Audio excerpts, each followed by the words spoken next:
live. We are live. Hey everyone, Zack Childress here. We're back out on another property. I can hear you. Hey, so I got my phone here. I'm gonna try to read some of your comments. This is the challenge with YouTube. But we're in the field. If you've been with me in any of the other episodes or any of my Facebook live shows, you know, we're really talking about teaching the strategies which require on how to go out and do this. So the YouTube is all about showing you, not from the studio, talking about it, but actually from doing it. And so you've been with us as we walked a few houses, and so I'm going to take you in one that we're almost finished with. It's a nice little house. On the outside it's brick. We got to paint the garage door still. We had to put a new roof on it. We had to clean up the landscaping out here. Not a whole lot. These are cookie cutters. These are in and out within 4 to 6 weeks. Same process on this. Just to give you an idea, this property right here, picked it up for $100,000. We're going to put 18 into it, and we'll sell it for $160. It's a quick, easy $25,000 off of this deal, and making 25 in a matter of 6 weeks. That's why we do real estate, right? So if you have any comments, if you have any questions, put them in. I'm going to try to read them in here too, especially if we're walking through and you're interested or you want to know more about it. Then I want to help you what we're doing here. So let's go on in the house and take a look on the inside. So.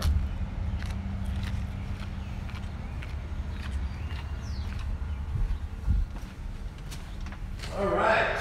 Well, welcome to the Echo Box. So this is the inside. You'll see what we did. We went with the gray. We put the molding up. We changed out the doors. We go with what's called the 6-panel doors. I like the texture. The texture is really kind of what I prefer. I haven't ever changed it because no one's ever complained about it. We went with the brushed nickel, as you'll see on the doorknobs, the lighting fixtures, the fan. We went with the brushed nickel on that as well. And listen, if you guys do anything different than brushed nickel, type it in if you got any ideas or something that's working for you out there. But if you're brand new, and these little type houses, you want to stay with something that's kind of new. The gray is new. We used to always stay with like a dapper tan. But there again, it also has to do with the price point of the neighborhood. This neighborhood in here sells between, $135 and $170. Goes back to what I'm always asking you guys, what are the two forms of value, right? The value is an asset value, and then there's an affordability value.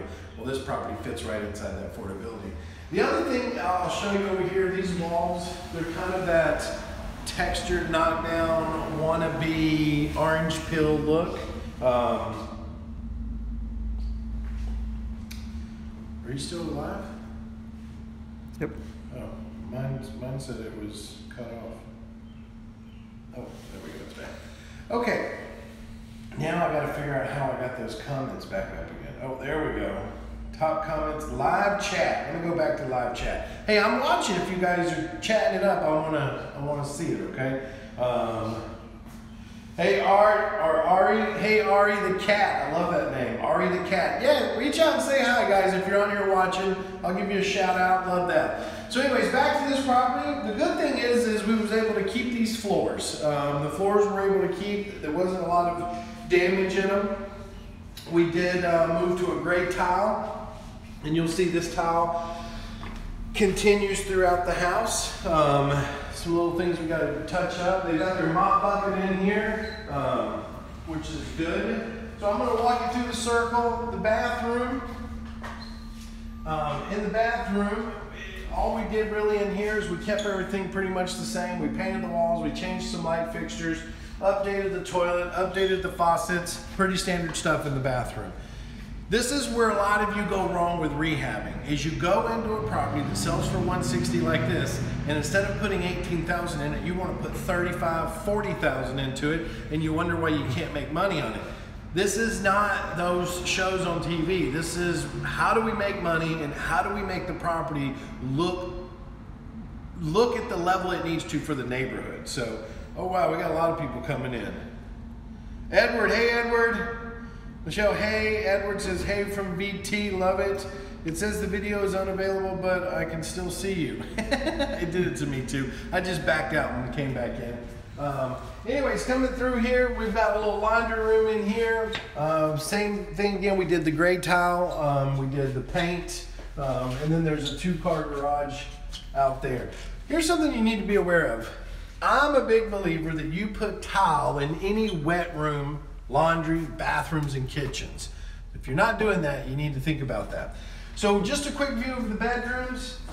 This neighborhood, these bedrooms aren't very big, but we went with the gray carpet, gray walls, 6-panel texture doors, changed all of the hardware to that brushed nickel.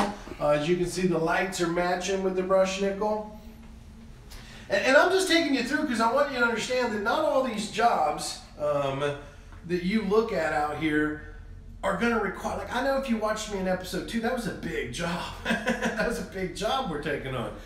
But they're not all that way. Like some, yeah, I'll take on a job that's, you know, 50, 60, 80, 100, $150,000 if the profit's there. But most people getting started, this isn't something that you're trying to jump into, a big job like that. This type of house is the ones you want to jump into, okay? Is the little $15,000, $20,000, $25,000 remodel. So then we move on over to another bedroom.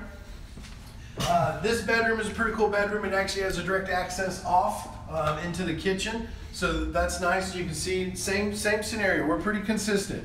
Gray walls, white trim, gray carpet, 6-panel texture doors, brushed nickel light fixture. Now you might be wondering what this is all about. Well, there's nothing wrong with this because we're going to put blinds up, but that was an addition out there, and it was just like, it's a sunroom. It's a little patio aspect of it. And so now that's why we have a window looking out into a patio. But I'm not going to block this off. Why would I not block this off? Because then this room doesn't meet egress.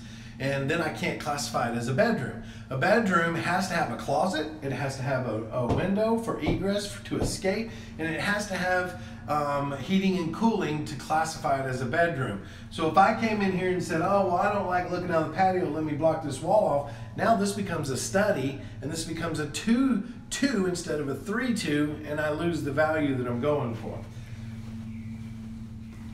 So we come into the kitchen. Great little kitchen area, and here's why I say it's a great little kitchen area, because this sunlight, there's no lights on in this kitchen, by the way. All the light in this kitchen is coming from that sunlight. So that's a golden egg, because here's why. The kitchen's really not that big, okay? It's not that big. So the lighting helps engage the size. Also, the fact that we ran subway tile as the backsplash, we did go with white appliances to lighten it up, and we went with this lighter granite. You can see we went with the brushed nickel appliances, the brushed nickel knobs, and we redid all the tile in an offset pattern, and it's a gray tile as well. So this whole house has got that whole, you know, that modern light gray feel to it. As you can see where the breakfast table is going to be, it's a brushed nickel again. And this is that addition they put on. This originally was just out to a little concrete padded area, and what they did was, not us, the original owner had this built in and built a little patio out here. As you will see, if you're wondering, well, was that really an addition? Yeah. Here's the exterior of the house. Can't miss that one, can you? Exterior of the house, they framed it in, added the windows, put a sliding glass door in. Now here's something I am going to point out to you. Well, let's go back in here. It's real echoey out here. Here's something I am going to point out to you. And if you've ever been to any of my training, you've been to my 3-day event, you've been to my 2-day immersion, you've been to my bus tour, you've been at my coaching, anything. One of the big things I always tell you guys when you're looking for the easy neighborhoods to flip in, it is neighborhoods that are 15, 20 years or older, which this neighborhood is that, but it backs up to new construction. So if you can look out this window right here, all of that out there is all new construction. They're grading it, they're fixing to bring in new housing, and that just helps us with value. And the reason that it helps us with value is because we will be able to sell the houses in this neighborhood less than those houses with the upgrades that those houses are going to produce. So it gives us an advantage, it gives us foot traffic, it gives us what we're looking for. So, keeps asking me to block a person. Hey, anyways, if you guys got any questions so far, let me know. I just want to show you guys. I'm going to take you into the master here in a minute. I'm going to take you into where to move a wall. And the decision was made by my partner to not move the wall. Sweet says hello. Susan is with us. Hello, Susan. Good to have you on here, Susan. Love it. I love it. So the idea is this, guys, is I want you to understand that rehabbing can seem fearful for most people because they hear the horror stories, right? And that's because they're buying houses. The secret isn't about finding the worst house. The secret is about finding the most motivated seller. Write that down. It's not about finding the seller that needs the most help. And when you can find the sellers that need the most help, that's when you get the best deals. Like this house, right? We're gonna sell it for $160. We picked it up for $100, and we put $18,000 into it. After closing fees and real estate commissions, we'll walk with about $25,000. That's the expected profits on this. We're literally in and out of this deal in less than 5 weeks. A little longer than I'm used to, but there again, you know, sometimes that happens. But the point is this house will probably sell within the next 4 weeks. So let's just say that takes 2 months. If you can do one of these deals every 2 months, that's 6 a year. That's $150,000 of extra income that someone can make when they get into this business. And they don't just say, I want to rehab, but they start to learn about the techniques of rehabbing, how to get in and out for an $18,000 job, how to find the most motivated sellers and not always the house that needs the most work. That's the secret to rehabbing. Now, if you want to do more than that, are you going to have to start getting better at your knowledge and your training and knowing what to do so that you can start taking on some of the bigger jobs? Yes, because here's why. Most new people don't go after the big jobs. They want to stay with the easy flips like this. And these are nice. These are easy, you know, breadwinners. These are easy in and out, fix and flip, and get them on the market, and get them sold, make a quick $20,000, $25,000 on the deal and move on. But there again, as you build your knowledge and you build your experience, you want to take on the ones that need more work, because here's why. They may take a little longer to get on the market, but those are the ones you can make $50,000, $60,000, $70,000, $80,000 on. And yes, there's more risk in it. But listen, you might be watching this and you might be saying, I don't want to do any of that rehab.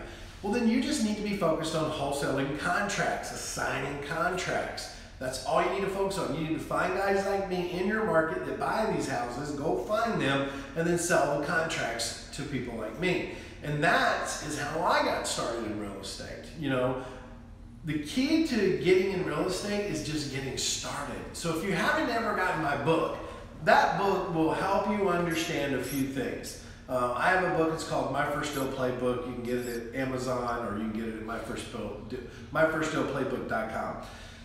But the key to that book is there's 2 chapters in there. I think it's chapter 3 and chapter 4, and it talks about understanding how to pick the right strategy for you, and it talks about how to pick the right strategy in the market and determining that strategy. And I think the #1 reasons that most investors fail is because they just hear about a strategy that sounds interesting. They run out into their market to try to do it, make money, and what they realize is they may not have the resources, the skill, or the knowledge to do that strategy, but also on the other side, the market that they're going into may not have a need for that strategy. And so frustration gets built, aggravation gets built, anxiety gets built, they're not making money.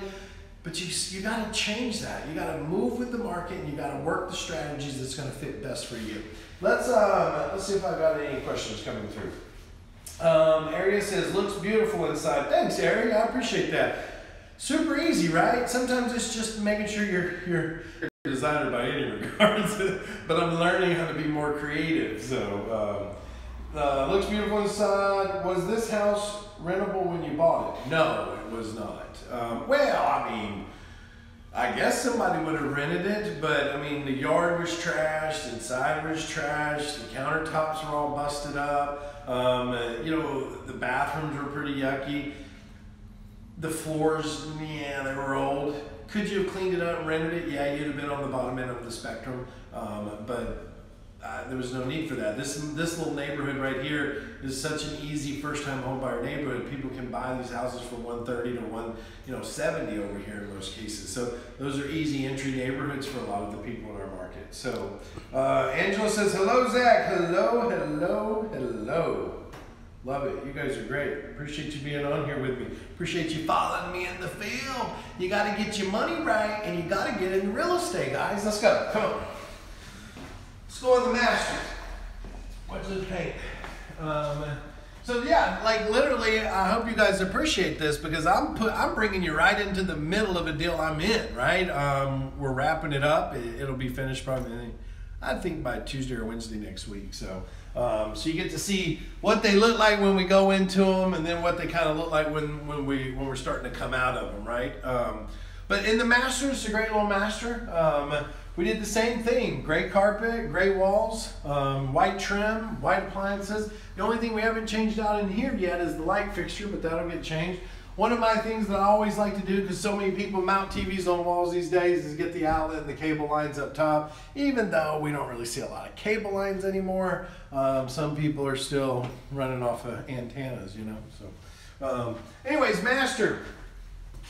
Inside the master, they still got to get in here and clean this up. We continued to granite all the way through here. We got the mirror in, you know, the shower. We just had to replace the door on here. But the fixtures, the toilet, the tile in the back here is a big one. We put all this tile up. So really what's left on this is what we call a punch list. And that's something that you need to think about.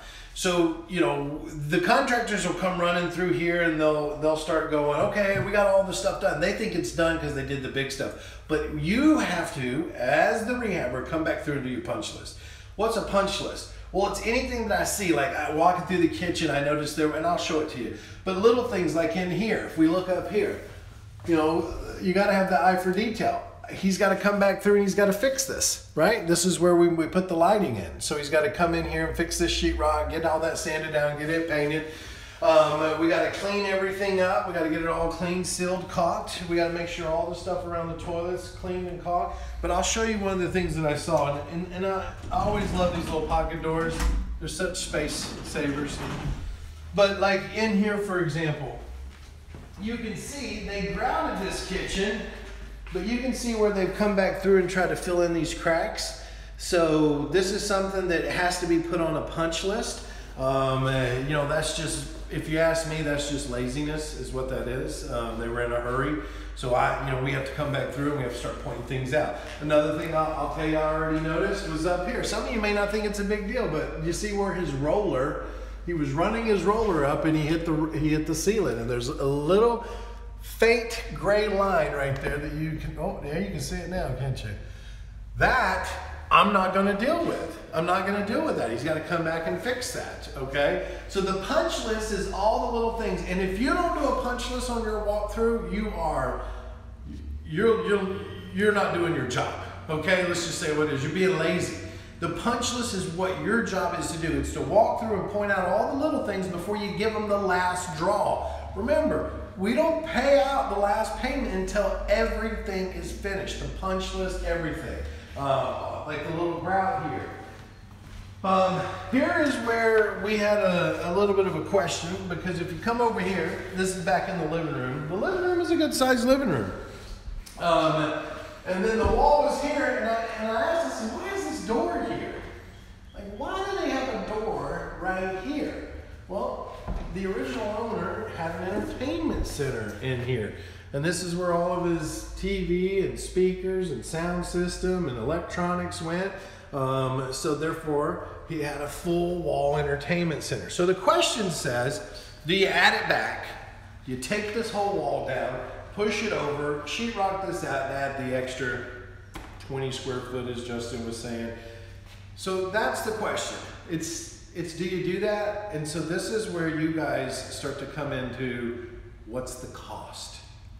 What's the cost for me to tear this wall down, bust all this back out. Now you might think, oh, just tear the wall down. No, because now what do? I gotta come bring the floor back in, I gotta match all the flooring back up, I gotta then take this molding down and bring this wall back, remove this door, I gotta redo all the sheetrock up top, I gotta spray all the texture, make sure there's no lines in there, I gotta come back through, remove all this electrical in here, I gotta reseal all that. So it's not as easy as just, oh, let's move a wall. Right? You gotta think past all that. And I have to say to myself, does the cost of the $3,000, probably roughly around in this, does that $3,000 give me the advantage or the benefit of taking this wall back down? And honestly, it doesn't. It really doesn't. This is storage. Or you get some tech guy in here, and we're in a tech market, they might want to come back over here and be like, oh, I can build an entertainment center in here too. It's already laid out for me. So it has some features, right? It has some good, it has some bad. And those are some things you can think of. This was something that I love about these little pocket shelves. People like to put trinkets in them and all that good stuff. But I think it's going to be great once these new houses get put in back here and so forth. So, hey, take one more look up at that skylight. What an amazing light coming through here, right? No lights are on in this kitchen, by the way. Not one. It's pretty cool if you think about it. Love, love, love the light. Love it. And people are gonna love it too. So what kind of questions you got for me on here today, guys? Let's see, you guys got any questions? You should be typing your questions in. I'm still trying to pick up a signal here. Says I'm live. Oh, hey Zach, lunch is on me. Great job. Hey Manny, good to have you on here, Manny. Glad you guys are following me over here. Christy says, nice, love the light. Exactly. So the skylight is nice. I know, isn't the skylight amazing? There's no light in here. That's the skylight. We have not one light turned on in this entire kitchen. Here's where I think this builder did an amazing job. Because this kitchen isn't that big, guys. I mean, look, I'm literally on one end of the kitchen, Justin's on the other end of the kitchen, and look, I can almost touch it, right? But it feels bigger because of why? The lighting, the light granite, the light appliances, the light backsplash. You almost sometimes have to think about, what am I working with, right? How do I make it bigger? How do I make it better? So the skylight is nice. Michelle says, put in some small shelves, linens for the kitchen and the extra pantry space. You're probably talking about that. There's already shelves. We already have a pantry, and that's what I was telling Justin. Like, this house has plenty of storage. But yeah, I mean, you could absolutely make it a throw closet, right? I mean, we all have skeletons in our closet, don't we? So, did you buy it from the owner or wholesaler? Owner. Carly says, how much time do you spend on these projects yourself? You know, that's a great question, because I'm gonna throw a lot of you for a loop here. I really don't spend a lot of time on them at all. You know, I'm a professional real estate investor. I'm a transactional engineer. My job is to execute transactions, but I rely on the experts to do the job. I rely on the project managers to manage projects. I rely on the contractors to do what they're supposed to do, the closing attorneys to do what they're supposed to do. Now, does that mean I put my business in their hands? No, that means that they're part of the business and I follow up with them. See, the key to being a successful entrepreneur in real estate is to know follow-up. I can't hire a contractor and say, go do this job, and then never come by here, right? That would be stupid of me to do that. My job is to keep following up. My job is to master the art of how to find deals, master the art of how to analyze deals, master the art of how to find money, and let the experts do their job when it comes to fixing it, painting it, flooring, granite, managing those projects. That is where you become a master investor. And that's where it's important that you guys pay attention when we're doing these episodes, we're doing our live Facebook feeds, you know, and pay attention to those, because that will start to give you the understanding of the vision you have to have. Because so many people start like, oh, it seems complicated, it seems risky, it seems challenging. Well, the only reason it is because you think that you have to do it all. That's the only reason that would be. Guys, I might have been on this job twice, right? Twice, that's it. I came out here to show you guys where we were on this, and obviously, you know, my project manager manages these, and I'll tell him what the punch list is. But most all of them, I will show on the rehabs. I will show up on them at least once or twice during the entire project, usually in the beginning and usually at the end. And then I communicate with the project manager. If you don't have a project manager, then that means that's you. That's you. You're the one that has to go out there once or twice a week to make sure it's going on. And listen, once or twice a week is like after work. Let me swing by and see what they did. It's a Saturday. Let me swing by and see what's going on. But the problem is when you start thinking, oh, I want to save a couple of $1,000s. I want to save a couple of $1,000s. You start to try to take on everything yourself. The challenge with that is you're not an entrepreneur. You've basically became an employee of your company. You've created a job for yourself. And that is where you go wrong. So you've got to learn to delegate this stuff. You want to spend your time working with your coach, working with a consultant, working with someone that you can gain the knowledge to keep growing your business, to really spend time on the things that make the most sense, like mastering marketing, mastering lead gen, mastering building buyers list, mastering your relationships, mastering running your numbers, mastering execution of the close, mastering, you know, how to get the money. Mastering those things and mastering your strategies. Your strategies is what's important for you. So I went off on that one, didn't I? Let's see here. How much time? Michelle says, speaking as a woman who loves storage space, there's never enough storage. Oh goodness, you probably got a closet full of shoes, don't you? Well, I didn't show you the storage in the master closet, but we put all the racks in, and it has all the shelving up top. I mean, there's a ton in that walk-in closet. Christy says, do you determine the value of materials between a quick flip and the sizzle to increase value but not go overboard? Do you have a formula? Christy, I'm not going to say there is a formula, but I can tell you that it's based on neighborhoods. Like this neighborhood, this was a $10 to $12 per square foot. So I'd create the budget, and then I say, look, here is where we need to be, okay? This is where we need to be on this property. Our budget was $20,000. We're going to come in at $18,000 on this job. Okay. So if you say this property was, I think it was around 1,600 square feet, somewhere around there, give us some change. You know, that's between $10 and $11 a square foot. Okay. Now, because it was easy, but let's say this property was dilapidating. The roof was falling in, the floor, I mean, it just needed everything. Well, that number is going to push more to 15 to 20, right?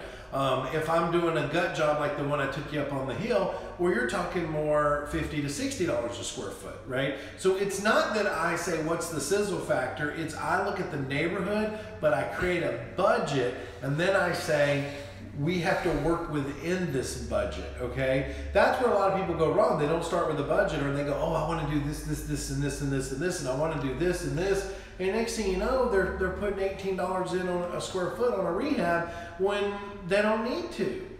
That is a huge mistake people make. So let's see here. Carly says, I hear you'll be teaching more about design, layouts, and where they get your materials. Can you tell us more about that yet? I can't tell you more about it just yet because there's some things we're rolling out and you guys may not be aware of it. But one of the things we have is the bus tour. The bus tour is great. You want to be there. It's me. Typically, my partner Ian Flanagan comes in. He does high-end remodels. Some of the stuff he does is absolutely mind-blowing. But, you know, they're making $100 grand per flip. So I'm more in the cookie cutter. He's more of the high end. So you put us together and you got a great team. So that's our bus tour. That's next month. You come to Huntsville. You spend 3 days in Huntsville with us. And we teach you the business. We teach you the material costs. We teach you the layout. We teach you all that. And I actually take you in the field and we do a Home Depot trip. We go buy some projects. We go look at houses. We run numbers. We work together in a team. You know, that's typically exclusive to all of our coaching students, but I open it up for 2 or 3 people if they want to, you know, if they want to come. So that's something you can always talk to the office. You can speak to a student advisor about that, 707-247-4248. 707-247-4248. You can call a student advisor. But I'm also rolling out something that will be towards the end of the year, and it is it's going to be an exclusive group of Inner Circle members, and it's just going to be real cool. I don't want to give too much away on that yet because it's coming and you guys are going to be blown away by that. So, piggybacking off Christy's question. Yes. Got it. Oh man, you guys have been great today. Lots of feedback, lots of questions. I love it. That's what it's all about. So anyways, I just wanted to take you out in the field. This isn't an hour show. These little episodes on YouTube are going to be, 20, 30, 40 minutes long. I just want you guys to really get in the mindset of what we're doing out here, what it looks like, what you need to be thinking about, where your mind needs to be, how you need to be thinking about cost and square footage and neighborhoods next to new construction and materials and what you should or shouldn't do. I want to keep you involved, keep you engaged. Remember, that's what we're here doing. We're keeping you in the business by constantly giving you the value. Who's doing that, right? I love you guys, and I want you to succeed at this, and I want you to succeed at a high level, and I want you to keep coming. If you're watching this on YouTube and you're not on my Facebook page, you need to be. I go live twice on Facebook a week. Facebook Real Estate Talk Show, a Facebook Dig Deeper Show. Those are on Tuesdays and Wednesdays at 1:30 Eastern Time Zone. You got to be on there too. Facebook, it's our REISuccessAcademy.com/Facebook. Get on there. Get on Instagram, Zack_Childress. Be on Instagram. I'm doing all kinds of behind the scenes stuff on that. Let's see here. How much wood would a woodchuck chuck if a woodchuck couldn't chuck wood? Right? How much would something like this rent for if rented? This market, depending on the square footage, you could probably get anywhere from $1,000 to $1,200 a month. It's not really ideal. I mean, yeah, you could rent this and eventually have it paid off by a renter, and then, in 30 years from now, you'd have an asset with no debt on it and blah, blah, blah. This is not a rental. This is not the type of rentals that are going to build you the most cash flow. This is a very safe rental that you might make $100, maybe $200 a door on it, but you'd have to put 20% down. You're talking $32,000 with closing fees. Let's just say $40,000 to get this deal to produce cash flow. If you bought it at the 160, if you bought it at 100, like we did, and put the 18 to 20 into it, you're 120 in it, you're talking $24,000 out of pocket. Well, you're talking 20, 44,000, you're talking 50,000 that route, okay? So let's just use 40,000. If you netted $200 a door off of this, that would put you at $2,400 a year. So if you think about that, what's 2,400? Let's just do the math. This is why it's not a rental, Christy. 2,400 divided by 40,000 cash return. That's horrible. That's why you wouldn't do this deal. I wouldn't, listen, as your coach, I would tell you never to do a deal with a 6% cash on cash return, okay? It's horrible. Okay, so Christy says, I always want to go overboard like it's my own, but you said set the budget, work from it. I'm looking for some bold looks from Kohler. Here's the thing, you hit it on the nail, Christy. It has nothing to do about trying to make it like what you always wanted in your house. And that's where a lot of first-time rehabbers go wrong. They go into a property and they go, oh, well, I wish I would have had this in my house, or I wish I would have done that. That's not it. You don't do that. You create the budget, you run your numbers with your budget. Can you make money? And if you can, that's the budget that you work with your contractors on. I need to be within this budget. And maybe you can't go, well, this isn't an expensive granite. This granite is less than $30 a square foot. And you can always tell with granite because, like, if you look at this granite, you see how it's kind of speckled. The more expensive the granite gets, it'll start to have veins running through it. You'll start to see these great, colorful, full veins running through. That's when you start getting into the $60, $70, $80 a square foot on granite. So you might look at this and say, well, look, your contractor may come back to you and say, well, look, I can't stay within inside 18,000, and then we start saying, okay, well, what are the biggest costs? Well, your tile is, your granite is, your painting is. So you start trying to say, okay, well, where can I chip away at that? Well, maybe I don't go with a granite. Maybe I go with a Corian or some type of, stained concrete countertop. Or maybe I switch up my tile a little bit. Or you go shopping. You start looking at some discounted vendors out there or some liquidation sales. That's where you start helping with your budget. But you start with your budget. Always start with your budget. So, all right, let's see here. I got something from Manny here. Manny says, can you use this property for residential assisted living? That way it'll make more money. Maybe if you want to go that route. I don't think the bedrooms are big enough to really maximize that. And I don't think there's, you could turn this property into that. I'm not going to say you couldn't. But the challenge is most properties that work the best for that type of program or that type of angle, you've got to have larger community space, right? Like, is this kitchen large, or is this dining area large? Yeah, I could put a table all the way across that could fit 10 people in there, right? But is this kitchen large enough for a community area? Is that living room large enough for a community area? Those are the things you have to start thinking about, Manny. So, okay. All right, I think we got through all of them. Good job, guys. Hey, anyways, this is Zack Childress in the field, taking you through a deal. I want you to see the real deal, Holyfield, right? Hey, make sure you subscribe to this channel. Make sure you stay on this channel. Create the notifications. We're going to keep doing these episodes. I can't promise you I'm going to be doing them where I'm answering questions in the future, but I'm definitely going to take you in the field and keep looking at deals and keep talking to you and keep sharing tidbits and knowledge with you. So make sure you get notified every time I'm in the field. Do that. Get on the Instagram. Say hi on Instagram. Look at what we're doing over there. It's behind the scenes. And get on the Facebook Live show. This is Zack Childress in the field. I'll see you next time. Bye.